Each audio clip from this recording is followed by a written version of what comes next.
Idėja tai kilo, kai dar buvom studentais ir su kurso draugais sumanėm, kad tiesiog būtų smagus toksai mugės, nežinau, paįvairinimas.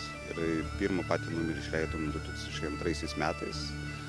Dar pats pirmasis numeris buvo ant A3, jeigu dar kas pamena, tai tiesos formatų, sakykime, toks didžiulis.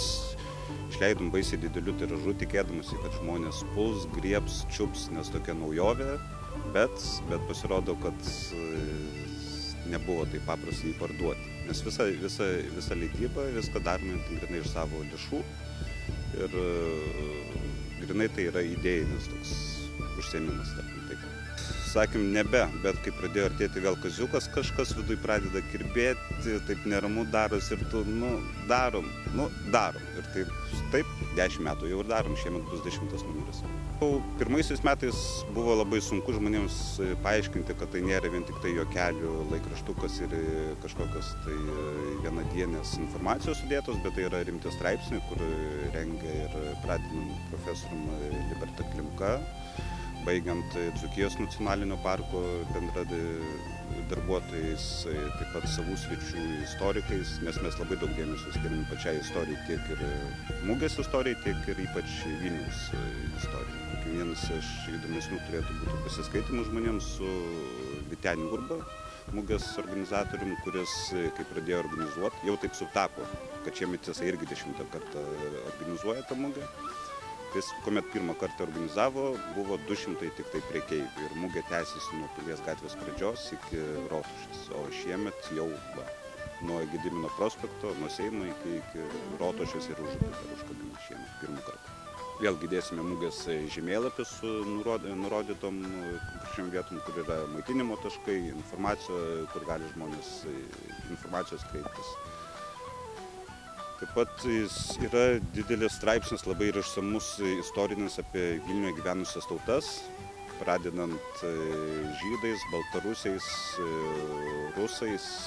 Tokie yra nauji faktai, gal visuomeniai plačiai nežinomi, kad tarkim Vilnius buvo paskelbtas ir kadaise buvusios Baltarusijos Lietuvos Respublikos sostinė. Galima sakyti, Baltarusijos netgi sostinė buvo paskelbta.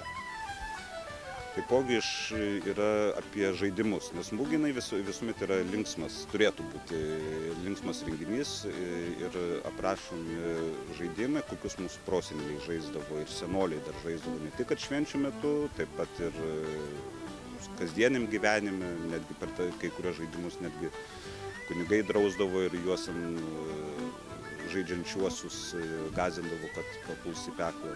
Taip pat norisi džiugią nuotaiką sukelti žmonėms, nes visuomet žmonės pasiskaito ir linksmų paskaitimų yra ir rimtų, kurie...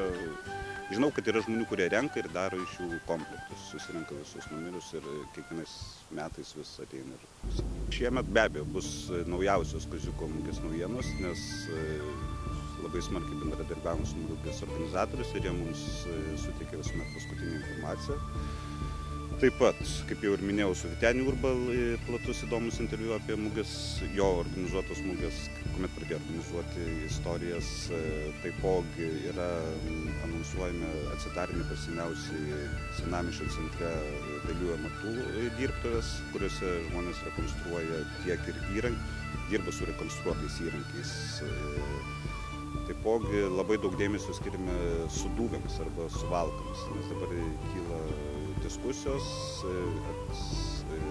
suvalkai, tarkim, po senoviai, kurie taip mes esame pripratę juos vadinti, jie norisi persivadinti sudūviais, taip pat skiriam šitam kraštui labai daug dėmesio, neigiame mitus apie suvalkus, kad jie yra skūpus ar dar kažkokie tiesiog iš gyvenimiškos patirties.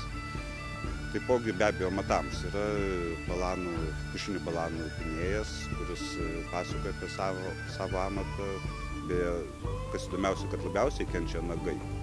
Tai įdomus toksai faktas, pinant krepšius.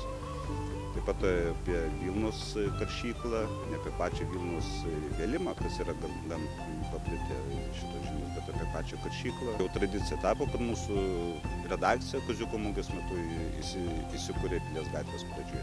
Tai va taip jau supuolė, kad viską nuo A iki Z, nuo straipsnių rašymo, nuo viso organizavimo darome, nes pagrindinė pagrindė dviese su Ryčiu Daraškevičium. Prisidarom bėdų ir po to dar turim to laikraščio dar ir parduoti, kad grįžtų pinigėliai.